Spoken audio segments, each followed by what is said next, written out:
Hi everyone, I'm your skin therapist Kate and the founder of Skin Month Studio. Today we will be answering some of the questions that you guys left on my social media page, and I want to thank all of you for participating. Let's get started. I think some of the biggest things that do get under my skin is when people say that you either need like 10-step skincare routine in order to achieve your skincare goals. You really don't. And you don't need to put layers and layers of layers in order to have the best glowest skin on earth by any means. The simpler potent, the better. Second is probably people addressing their issues on the TikTok, Instagram, whatever your social media using, or even Google, because we're Googling certain things. Let's say the best skincare routine for early 20s or best skincare routine for aging skin in their 40s. And then they go off of what people, unlicensed people, been saying, including putting like the food cream on their face because it's like the most hydrating one. So that's the biggest things that do get under my skin. I don't know. I honestly can't even say that I'm like super strong. I know I'm very resilient. You know, a lot of things can knock me off my feet, but I know how to get myself back.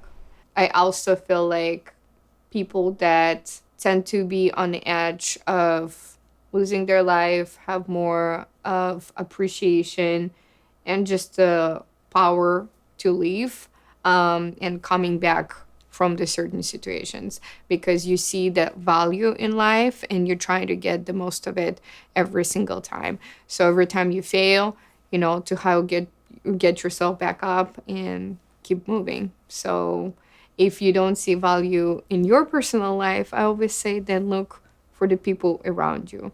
And at some point of my life, there were my kids. So I think that's about it. Oh gosh. I mean, I really just answered that question a little bit about the TikTok skincare and everything.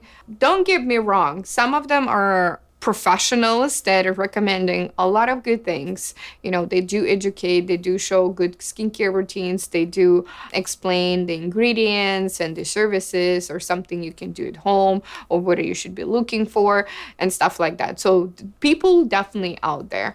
However, it's very misused, and because of such a large amount of information out there, it's really hard for a person who is not really involved in the industry to filter certain information. They feel like, you know, the person who has a million of followers will know the best. And that's not the case. So it's very watered down information out there. And that's why I always say better consult with your skincare provider before you try something new.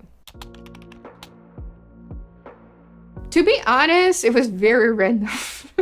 It was extremely random decision. I did sign up for aesthetic school out of the blue. I was looking for myself. I was looking for my path. And I was passing by literally an aesthetic school. I walked in and I signed up. It turned out to be the best decision I've ever made. But I've never in the past was really involved in the skincare or beauty industry in general. However, my great grandma, was an esthetician back in Russia. So growing up, I was kind of part of it, that though I wasn't really paying attention to it, but I guess it was just my calling. And I'm extremely happy I found it. At some point of my life, I became obsessed with color orange. I think it was just truly my internal color that was representing my life or the life I trying to go for. It's bright, it's happy, it's sunny, it's uplifting. And when I was looking for my studio, it was extremely important for me to have a lot of windows and a lot of light, because that's how I thrive. I know myself. And I also know how gloomy Chicago can be and how cold Chicago can be. So the first thing that I want for people to walking into my treatment rooms is to feel a little better. It doesn't matter how their day went by. It doesn't matter what they're going through right now. I want them to take the moment, take this an hour, 2 hours of their life where they can really dive deep into themselves, rest a little bit, and recharge their energy.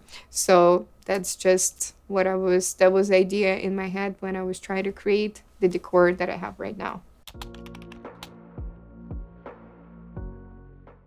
Uh, you really don't need to do that much. Early 20s, oh, for you is enough. It's just really good hydration and sun protection. Unless you're battling some other skin conditions such as acne, let's say rosacea, eczema, things like that. If you don't have any of that, all you need is just a really good moisturizer that will hydrate your skin, and the sun protection, which would be your SPF. That's will get you by at least until your late 20s. Then you can include antioxidants. You can start including retinol and later in the late 20s. That's something will help you down the road. But in the early 20s, you don't need it. Again, if you don't have any other skin conditions. To wrap things up, as I promised, I'll send a $100 gift card to the person who asked the best question on my social media. And that goes to Dasha. Congratulations. And don't forget, check out my previous podcast, like and subscribe, and stay tuned. See you soon.